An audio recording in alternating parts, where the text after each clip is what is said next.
Hello friends, welcome back to my channel. আশা করছি তোমরা সবাই খুব ভালো আছো। আজকে তোমাদের কাছে নিয়ে এসেছি শিম বটির রেসিপি।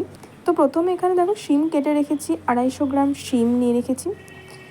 এখানে আমি সর্ষে বেটে রেখেছি, যেটা লঙ্কা নুন দিয়ে একটু জল দিয়ে বেটে রেখেছি। কড়াইটাকে এবার গরম হওয়ার জন্য রেখে দিলাম। কড়াইটা একটু গরম হলে এর ভেতরে আমরা দিয়ে দেবো পরিমাণ মতো সর্ষের তেল।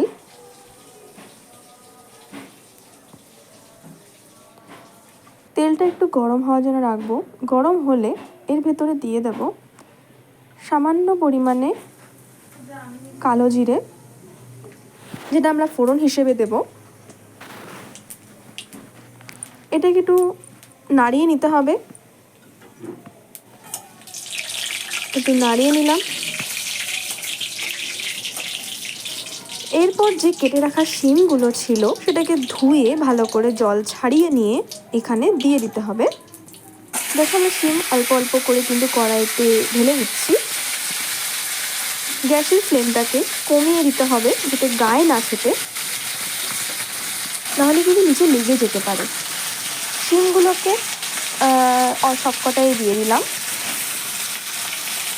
পরিমাণটা মনে রাখবে, 250 গ্রাম শিম দিয়েছি আমরা এখানে। নাড়িয়ে নিলাম একটু ভালো করে, নাড়িয়ে চাড়িয়ে নিয়ে একটু লবণ দিলাম, অল্প একটু হলুদ দিলাম। এরপর আমরা নাড়িয়ে নেব, ভালো করে নাড়িয়ে চাড়িয়ে নিতে হবে। এবার আমরা এটাকে সিদ্ধ হওয়ার জন্য কিন্তু একটা প্লেট বা থালা বা ঢাকনি দিয়ে এটাকে ঢেকে রাখবো। 10 থেকে 15 মিনিট মতো রাখলেই হবে। আমরা ঢেকে দিলাম। ঢাকনাটা খুলে দেখলাম যে কতটা সিদ্ধ হয়েছে। দেখলাম অল্প অল্প সিদ্ধ হয়েছে, যেটা আমরা ওই খুন্তিটা দিয়ে একটু কেটে দেখব যে কতটা সিদ্ধ হয়েছে বা কিছু। দেখো আমরা কেটে দেখছি অল্প সিদ্ধ হয়েছে, বেশি কিন্তু সিদ্ধ হয়নি। তো আমাদেরকে আরেকটু ওয়েট করতে হবে ঢাকা দিয়েই। এরপর দেখো আমরা পেস্ট যেটা বানিয়েছিলাম লঙ্কা নুন আর সর্ষে দিয়ে, সেটা দিয়ে দিলাম। দিয়ে নাড়িয়ে নিলাম, ভালো করে নাড়িয়ে চাড়িয়ে নিতে হবে।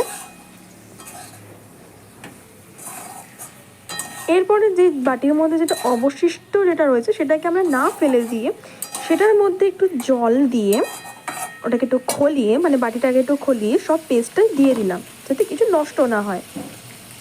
এমনি এখানে একটু জল লাগে, এই বাটি থেকে ধুয়ে দিলে পেস্টটা ভালো হয়, পেস্টটা নষ্টও হয় না আর জলও হয়ে যায়। এরপর আমরা এটাকে নাড়িয়ে নেব। এরপর দেখো আমরা এখানে গুড় দিয়েছি। তোমাদের বাড়িতে যদি আখি গুড় না থাকে তাহলে তোমরা চিনিও ইউজ করতে পারো, কারণ বাঙালিদের রান্নায় একটু মিষ্টি না দিলে চলেই না। একটু নাড়িয়ে নিতে হবে খুব ভালো করে।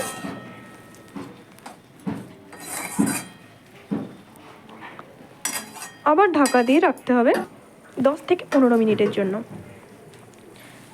10 থেকে 15 মিনিট পর ঢাকনি সরিয়ে দেখছি যে আমাদের রান্না কিন্তু অলরেডি কমপ্লিট হয়ে গেছে। জাস্ট একটু জল জল রয়েছে, সেটাকে আমাদের কি করতে হবে, গ্যাসের ফ্লেমটাকে বাড়িয়ে সেই জলটাকে আমাদেরকে শুকিয়ে নিতে হবে। দেখো গ্যাসের ফ্লেমটা বাড়িয়ে দিলাম, জলটাকে এরকম টেনে নিচ্ছে। আমাদের রেডি হয়ে গেল অনেকটাই। এবার আমরা গ্যাসের ফ্লেমটাকে কি করব, গ্যাসটাকে বন্ধ করে দেব,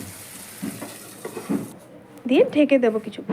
অ্যাট লাস্ট আমাদের রেসিপি রেডি হয়ে গেছে, নিরামিষ শিম বটির রেসিপি। ভালো লাগলে